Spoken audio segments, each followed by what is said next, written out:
talk. Let me speak my piece. It's for all my dogs. Coming straight off the leash. She kill them all like the Reaper. Welcome to Lavish Conversations. Lavish Conversations are conversations with inspiring people on why existing is not enough. Today, I am so pleased to have on our show the wonderful, the unacclaimed, I would say, right? Unacclaimed? Acclaimed? Are you unacclaimed or acclaimed? I don't know. I don't know. We're going to figure that one out. But definitely world-known, world-renowned, none greater than the Justice J. Justice J is a singer, a performer, a entrepreneur, business owner, and a woman of many talents. But just like all the rest of us in life, life has, I'm sure, life for you, correct? Absolutely. And so we're going to talk today about how life is lifed, how she became who she is, and, you know, the great things that she has to offer. She's also, the First Lady of M.A.B, right? It's meant so, baby. All right now. If you haven't heard her, make sure you check her out, definitely. So, Justice, what got you into singing? Who was little Justice J? Whoa. A little church girl. From? Y'all don't need to know all that. Oh, No. great. So, my church, Christian Fellowship Assembly, out of Hyattsville, Maryland, I got started Shout singing when I was 3 years old. My godmother was actually the choir director, and she, oh my goodness, she was just amazing. So, rest in peace to her because she passed away in 2018, but that is still my angel. And what was her name? Beverly Esther Carroll. So that's Rest in peace, Miss I like to Beverly. say that's who I'm named after. But Oh, really? yeah. Oh, that's awesome. That's Yeah. awesome. So you started singing at 3. Do you remember that first solo? The first song, absolutely not. You but don't? I don't. Absolutely not. What's the first one you remember? We used to sing this song in French and Swahili, and it was this gospel song that had so many different languages for it. That's the first one you remember And that's the doing? first Is one it I a whole remember. other language? It was. So we sung it in English first. Okay. But then we sung it in different languages as Okay. well. So it was though we are many, we are one body in Christ. Oh, that's beautiful. And we would sing that over and over and over in different languages. Oh, that's so beautiful. Yeah. So were you always a soloist, or did you start off as, more of the ensemble? Were you singing in the background? Oh no, I was always the soloist. I I always can wanted to be see front that. center. I can see that in you, definitely. But I was trained to be a choir singer. Okay. So I definitely know how to fit in. I know how to blend and all of that. So That's imperative. yeah, it If is. you don't It know, definitely please is. don't grab a mic without trying to blend, all right? Everybody thinks that you should be that, bolsterous, No. the loudest singer, but that's not always the most complimentary, right? It's not. Most of the time, the most complimentary thing is knowing your note. Mm-hmm. And what's the hardest part of singing? The hardest part of singing is blending. Blending? More Yeah. than control? Yes. Because you have to be able to blend with the person next to you. No matter what they're doing. Exactly. That makes perfect sense. So the louder you get, the louder I have to get. The softer you get, the softer I have to get, because we have to match. Makes Because if I'm perfect louder than you, then I'm going to drown you out. Or the notes can Yeah. actually start to bend, and when the notes bend, it sounds like you're off key. Okay, she just went up another level on that. She's talking about bending notes. It's the matrix out here, okay? It's the matrix of vocals. But so, along with singing, what are some of the other things you enjoy doing? I know you're an entrepreneur. Have you always been? Always been an entrepreneur? Absolutely. I've always been a little hustler. I started out, actually, my dad got me started with selling snacks at church. Oh, really? Yeah. What kind of snacks? After church, we would always sell chips and sodas and juices and stuff found like out y'all that. had Honey the fish buns. dinners. And we did upgrade to fish dinners eventually. See, everybody knows. Well, I went to school in Selma, so, just a little tidbit. I know about those fish dinners after Absolutely. church, Absolutely. But see, we didn't actually sell the fish dinners. When we fried the fish, because he taught me how to fry the fish. Oh. But when we did that, it was more so for the community events when the church did those. But we didn't sell the fish dinners. We actually just gave those away. Oh, that's even better. I wish Yeah. they were. I wish they were giving away the fish dinners when I don't Yeah. think they always were. We might have to talk about that, okay? But so, okay, outside of singing and your entrepreneurial spirits, how did you get into nails? So I think Can you like show them many, your nails too?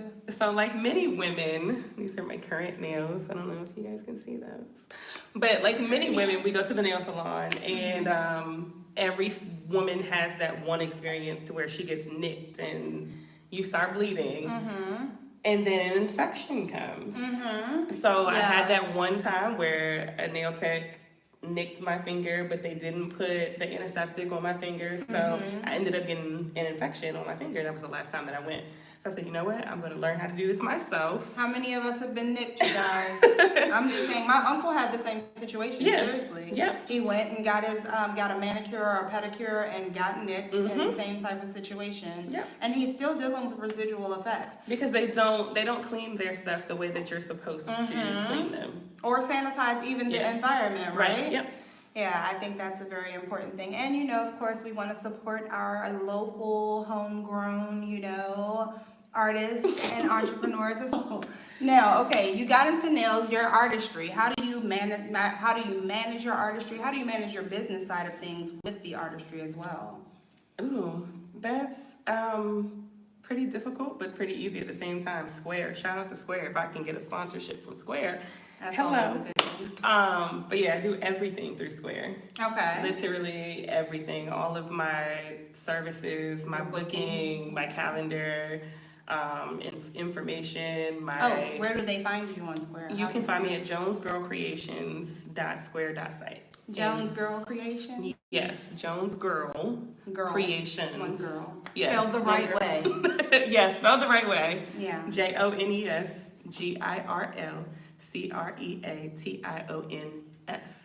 I'm just saying. LLC. LLC. Make sure you check her out, definitely. And licensed, so. Which is imperative, okay? Because believe it or not, all these places you go where you see these certificates around, they don't always match up to all the people in the building. They don't, because they photocopy a lot. They actually told me that in nail school. Yeah, That that's a lot of very these important. salons just photocopy each other's licenses and Yeah. stick their pictures on it. And who would be the wiser, honestly? Which But is why I they think- all have the same name. Oh, that's crazy. No, that's a whole different. That's Have a you whole ever noticed different that when you go to the nail salon They and do. that was named Lucy, this Yes, was named Lucy, that one is Maria, and it's like, wait, you're from... How is your name, Maria? Yes, I definitely just saw Vinny the other day, actually. Yeah, I did. I had a pedicure by Vinny a couple of weeks ago. I was like, Benny, Yeah. Tim. Like, how do y'all all have the same name? How's this possible, right? It's right. Yeah, Yeah. that's a very good point. I never really, I did think about it, but I didn't think about the lack of creativity in the name. Yeah. Now, when I go into the nail salon and find a Tamika, I swear, it's going to be curtains. Tell me a little bit about any of the times that I know life is life, because it does for everybody. So tell me about what you think of when I say lifing. What experience was very pinnacle and made that mark in you that gave you that pause, if you will, to make you have to revamp? To make me have to revamp, I would say my marriage. That made me have to revamp as a woman, but then to revamp my life, the divorce. The divorce broke me to a point where I felt like I hit rock bottom. And a lot of people's rock bottom is totally different. So Amen. Some women that I've spoken to, they're like, oh, baby, you're nowhere near rock bottom. You'll be okay. You'll get through it. And I'm like, but baby, you don't know what I had to deal with in the marriage. Yes. So listen, when I tell you that I'm broken, Yes. as strong as I am, Yes. believe me and just hear me. I'm broken. I need a minute. Just let me regroup. I find it very funny you say that too, because that's part of what I try to constantly reiterate to people.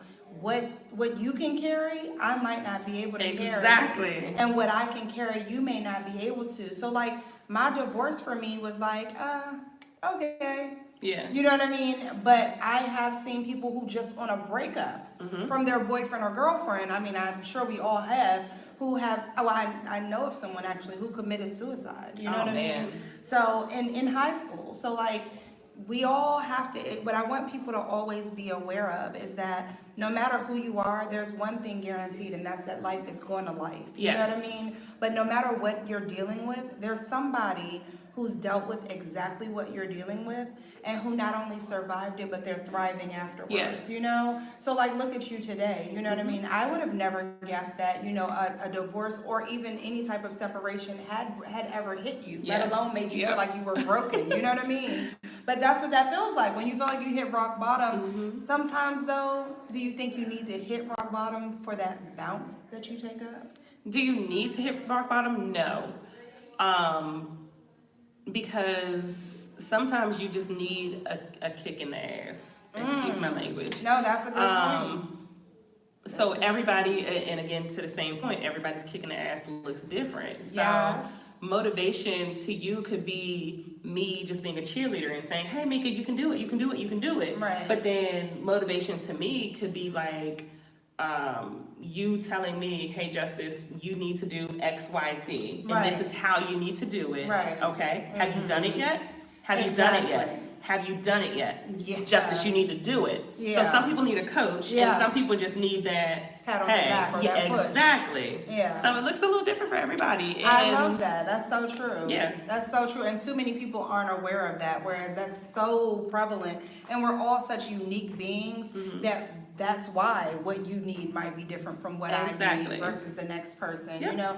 And the other mitigating circumstances, because I think about how our kids experience things, and you know, as a mom yourself, right? I find it very interesting trying to relate with the problems my kids have Yeah. versus the problems that I had.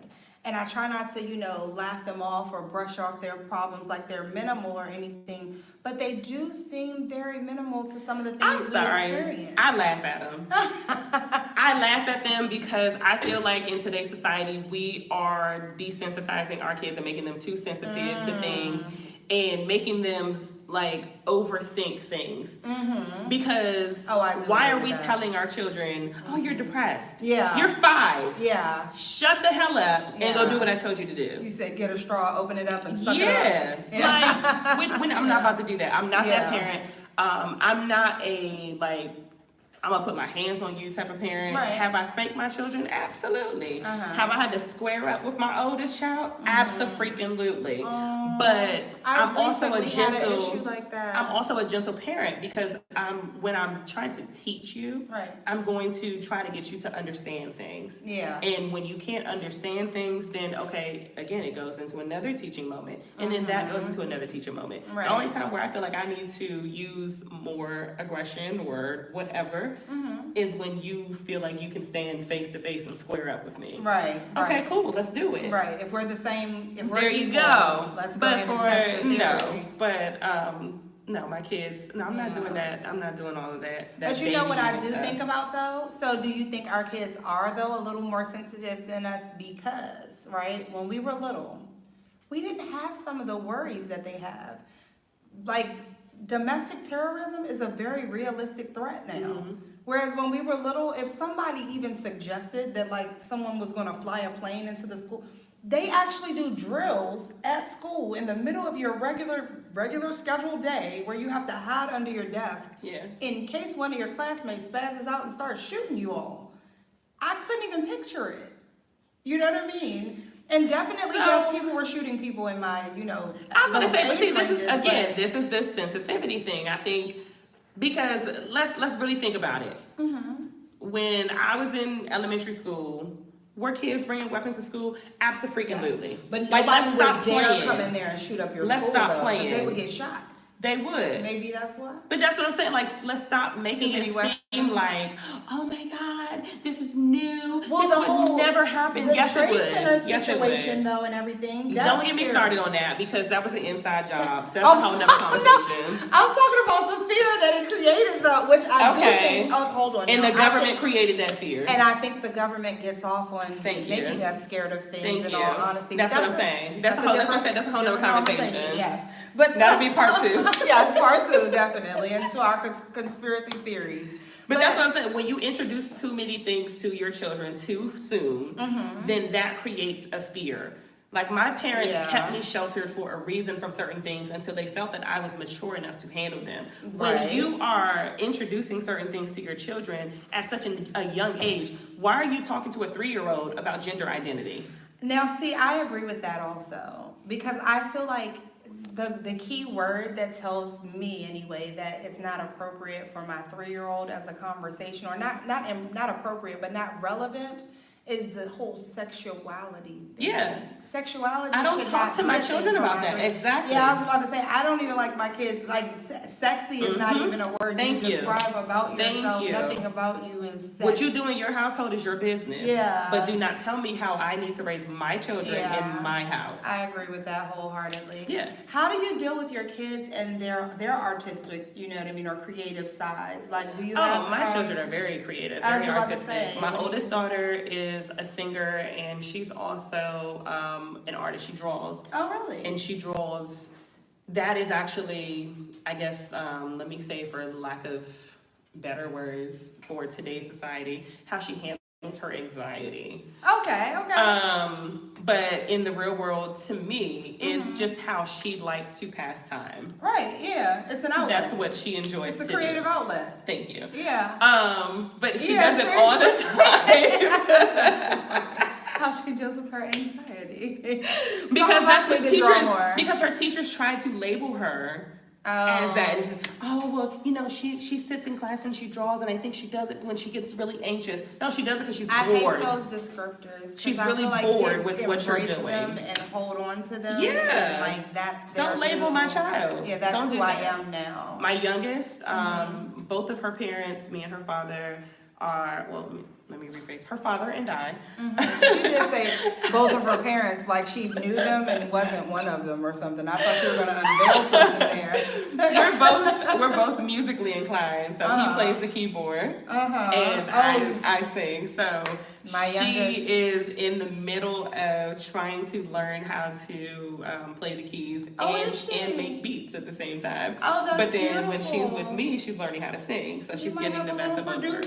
A little vocal producer there. That's beautiful. And then my oldest sings, so her and I run around the house and we're harmonizing like all day. I love it. So have you ever had, I know you had the situation with your, you know, your divorce and everything. Have you ever felt depressed, even if it wasn't clear clinical depression? Have Absolutely. You ever felt depressed? How do you get through that? How do you press on? Music. Okay, so playing it, singing it? What do you do? A little bit of everything. What's your Believe it go-to? or not, my go-to is WGTS 91.9. Okay. It is a contemporary Christian station, Uh-huh. and it's very uplifting. And they literally play songs that speak to every single person. Yeah. And I love in them, your by most the way. trying times, you could literally turn it on at any second, and you feel like that song was being Was played talking just for to you. you. Yeah. I feel like it is though when those things happen. Yeah. Do you believe in Yeah, that? absolutely. And Yeah. I pray. Yeah. I pray a lot. Yeah. I will create a little prayer closet. I will put a sign on my door telling my kids, do not enter into my room. This is my prayer time. Right. I have a little journal. I talk to God all the time. I think that's imperative. Anytime that I'm feeling overwhelmed and feeling like I'm getting back into that space, I'm talking to God. That's Because what I awesome. refuse to do is to give in to that feeling and let Satan win. But let me tell you what's most awesome about that is the example that you're presenting to your children at the same time while you're Yeah. actively practicing not just self-care, that's self-love. Yeah. So the difference to me between self-care and self-love are those actions, those boundaries that you put into place. Yep. Too often we, you know, take time for that self-care, as we all know, and then we get caught up in, I'm a mom, I'm a this, I'm a that, you know what I mean? And your life is very busy. You have so many things that you juggle. When you really get overwhelmed, how do you slow things down? Oh, when I get overwhelmed, I have a very great support system. My family supports me 110%. Okay.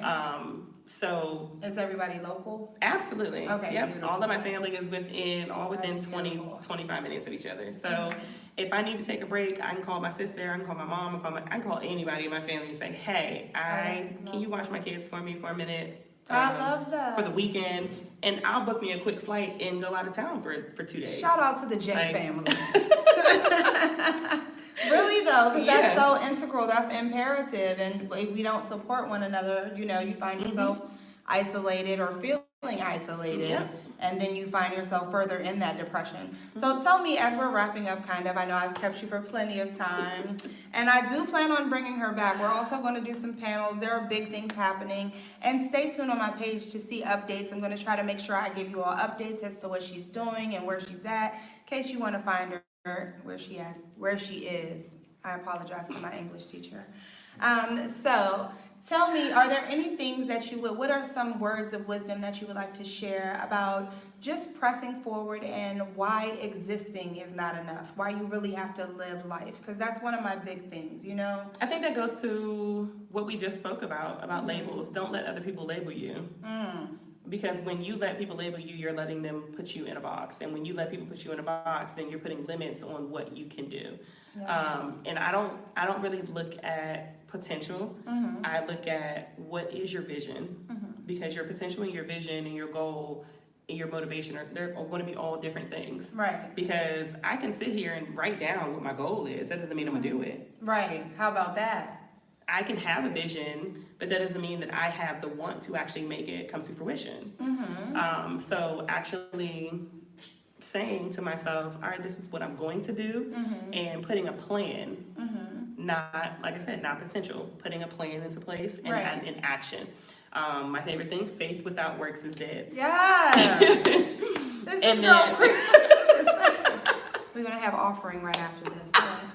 So, yeah. No, I mean, that's the word. The truth. Like, anything that I want to do, I have to have faith in it. And then I have to put the work in. Because if I don't put the work in, who's going to do it? Jesus. I'm just saying. No, Jesus won't do it for you. But that's what I'm saying. Yes, Jesus. No, but if God is going to give me a vision, then he didn't give me the vision just for me to sit on it. I have to do something so that way he can meet me where I'm going to be at. You got to tell the people. Yeah. You better speak that word. That's the truth. That's the amazingness that I see in you and that I saw in you anyway. You know what I mean? Seriously, because without even speaking a word, when you are operating in your purpose and in the direction and in the steps that God is placing for you, automatically other people will recognize that. Yeah. You don't really have to do anything or say anything outside of what you're feeling led to do anyway, you know? And I definitely saw that greatness in you from the beginning. Thank you. So what's coming up for M.A.B? What's next for Justice J? What should we be looking up for? So let's start with M.A.B. M.A.B will be at Long Shots in West Virginia this Saturday from... That's the 22nd. Yeah, from 10 to 2. Tickets are being sold now if you want to come. Okay. Where can they get tickets? You can, I'll just say inbox me. You can find me on Facebook, Justice J. And then on Wednesdays, every Wednesday, you can actually catch me at Black Rose with Mental Attraction Band. I want to say that's 5818 Seminary Road in Falls Church. Again, you can find it. You can find it on my page, Justice J. Or you can go to mentalattractionband.com and you can see all of our shows listed there as well. What's next in the works for Justice J herself? My album. I am working on my album finally. Oh wow! Yes. Okay, we need to save up our coins and get ready. Where can we find it? When can we expect it? Is there a deadline? I don't have a deadline because I really don't even know how many songs I want on this project, because this will be my second project that I've put out.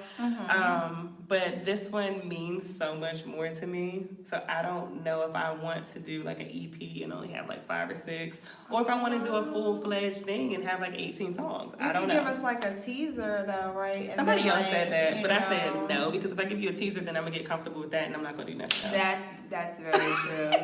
There's something to be said for that. I mean, I don't know how true it is, but there's something to be said for that. But so wait, your first album, what is the name and where can they get it? So that one is actually not on social media. No, it's not. That is actually from back in the day. CDs are still on the CD. I bet you it's great. It is the I Am Justice J. Who has the CD? Yeah. Do you have? I do have them actually. Do you really?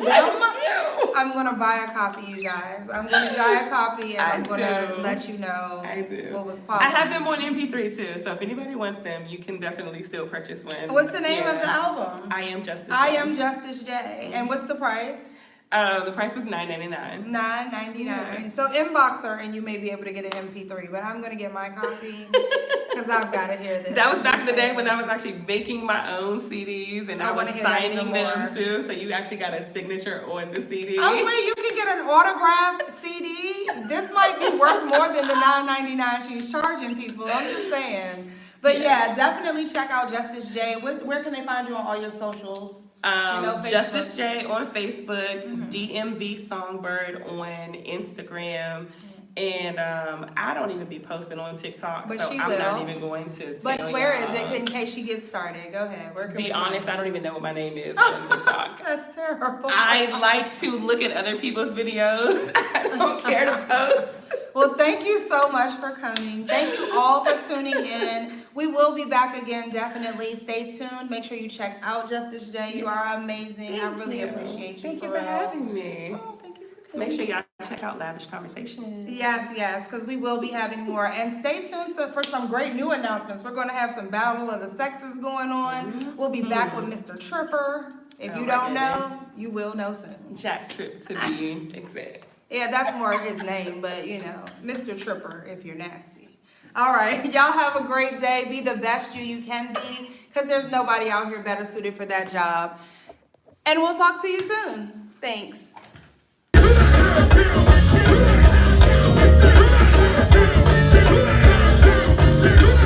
I need a girl like Nika. She jumping out the gym on all them hoes. Shorty came straight out the bleachers. Hey, she the baddest.